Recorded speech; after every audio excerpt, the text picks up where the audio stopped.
Yung ipagkakanulo mo ang iyong inang bayan, ang Pilipinas, nang dahil lang po sa pera, mga bossing? Hindi. No? Wag na wag nating gagawin iyon. Given na yan, nagbayad ang China, investment for future Philippines is rich in natural and beautiful country. O yan. Di ho, totoo mga boss. No? Kaya nakakalungkot na mismong sa gobyerno pa ho natin at mismong mga kababayan pa ho natin, mga boss Chipamo sir, yung nagkakanulo sa ating bayan. Ngayon buti hindi binigay ni PBBM ang Department of National Defense kay Krung Sara, sabi ni Ardayan. At buti ka mo, maaga nilang nakita, no? Na delikado si BP Sara doon po sa National Council, doon po sa National Security Council. Di ba? Delicate so. Paano lang kung nandoon ang ating Vice Presidente na alam naman natin at hindi nila maitatanggi na pro-China sila. Paano na lang po kung nandoon sila sa meeting tapos ibinabato na po pala yung mga impormasyon sa China. Di yari tayo. Nandyan na. Yung pinsan ko, wala bang magagawa para matanggal na ang mga maka-China na senador? Ewan ko. Impeach? Yun, si Marcoleta, medyo nanganganib yan, pinsan, ha? No? Mukhang malapit na ang pagbasa doon sa kanyang sose, no? Kung hindi ako nagkakamali, ngayong araw ba yun? O mga 21, 24, something like that. Si Marcoleta, medyo ano na yan. Speaking of Dante Marcoleta, isama na natin din ito, no? Yung hinahanap, dati pa to Sabi nung bantay ko, alam ko dati pa ho ito mga kababayan no? Hanggang ngayon ba hindi pa naisosole o hindi pa din nakikita yung pork barrel? Sabi dito, bantay ko, huwag kalimutan daw 7 million na pork nasaan na? Marcoleta. Ang dami palang kinasasabitan ni Rodante Marcoleta. Sabi dito, sa gitna ng usapin tungkol sa integridad sa gobyerno, muling lumabas ang isang mahalagang issue mula sa mga ulat ng Commission on Audit o COA. Hinihingi nila ang pagbabalik ng hindi bababa sa 7 milyon na pampublikong pondo na ginamit sa mga proyektong hindi dumaan sa tamang public bidding. May ganito din palang issue si Marcoleta. No? Lumalabas na si Representative Rodante Marcoleta ang isa sa signatory ng Memorandum of Agreement o MOA na humiling ng direct release sa pondo o ng pondong organisasyong gabay at pag-asa ng Masang Foundation kahit wala pang approval mula sa Municipal Bid and Award Committee. Grabe nasaan na nga ba yun? Biruin mo ba naman? Ang R8, alam niyo yung R8, yung ODR8? Nung kasagsagan ng election, no?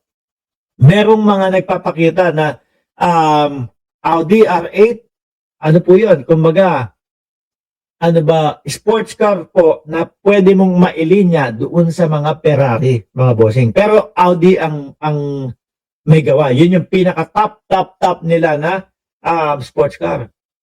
Meron pinapakita na litrato, ganun daw siya. Kay Rodante Marcoleta daw ho yun, mga bossing. Hindi lang tayo sigurado, no? Tapos meron pa. Kung maalala nyo din po, na sinasabi ni Montulfo na meron daw isang senador na, kumbaga, humihingi ng 1 bilyon, hindi naman ginamit yung senador, no? Ang sinabi lang, may isang mambabatas na humihingi ng 1 bilyon sa mga diskaya para daw ipagtanggol sa Senate Blue Ribbon Committee. Etong mga diskaya, naalala niyo ho yun, mga bossing? No, pero hindi naman ho sinabi, mga kababayan, kung si Rodante Marcoleta yung humihingi na yon. Pero ang daming issue. Akala ko ang issue kay Marcoleta, mga bossing, yung sa SOSE lang Yung sa SOSE na hindi niya isinulat yung mga kaibigan niya dahil daw po yun yung request ng kanyang mga kaibigan, mga boss. Eh sabi ko sa inyo, dapat umpisahan na at ilabas na ni George Garcia yung ano dito, yung kumbaga magiging hatol kay Rodante Marcoleta, mga bossing. Kasi para po sa akin, pinsala na po ang ginagawa eh. Di ba? Pinsala na ho ang ginagawa, mga boss G Pamosep. Biruin mo naman yung mga nananahimik na Kalayaan Island Group, eh bigla-bigla na lang sasabihin, ay dapat po i-give up natin yung KIG. O, yung there is no such as West Philippines eh. Kanya din ho yan. Di po ba? Yung mga testing the water nila, mga kababayan, halatang-halata na po. Inuunti-unti nila. Kapag ka hindi naging okay sa mamamayang Pilipino, yung kanyang sinabi, biglang aatras, biglang sasabihin, ay hindi, pangalan lang naman po ang ibig ko sabihin dun. Ito po, miski po ito, mga bossing, yung harap-harapan po na nandoon, yung asawa ng descendant po, mga kababayan, ni Tomas Ploma, parang gusto niyang sabihin na meron ba kayong mga legal na basihan para dyan, para sabihin nyo na atin yung KIG? Di po ba? Nagtataka ako, may gobyerno ng Pilipinas. Itinataas ang bandera ng Pilipinas. Tapos mamukat-mukat mo, talagang ipaglalaban pa ni Rodante Marcoleta na wala tayong karapatan doon. Which is, yun yung naiintindihan ko po. Sabi ni Banji San, sa halip na makagawa ng batas, mga senatong ang gugulo dahil sa Marcoletang iyan daw ho, mga bossing. Anyway, speaking of Senado, mga kababayan, naririnig na nga din po natin na open ang Senate Blue Ribbon Committee ni Senador Ping Lacson, mga bossing, para po doon sa 18 marites. Oo, yun yung sinasabi. Ito, mga bossing. Appreciate this kind of attitude, Madam. Ito. Hindi ko mamay. Ito. Open yung Senate Blue Ribbon Committee ni Senador Panfilo Lacson para po doon sa 18 marites, mga kababayan.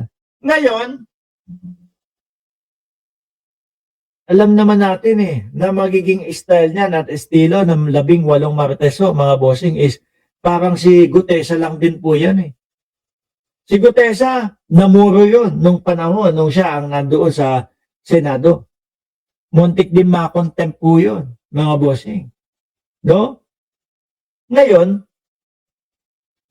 dito, sa paparating na pag-imbita, o kung pagpunta ng 18 marites sa mga senador o sa Senado, ano sa tingin ninyo ang kahihinatnan nitong mga ito? Contempt?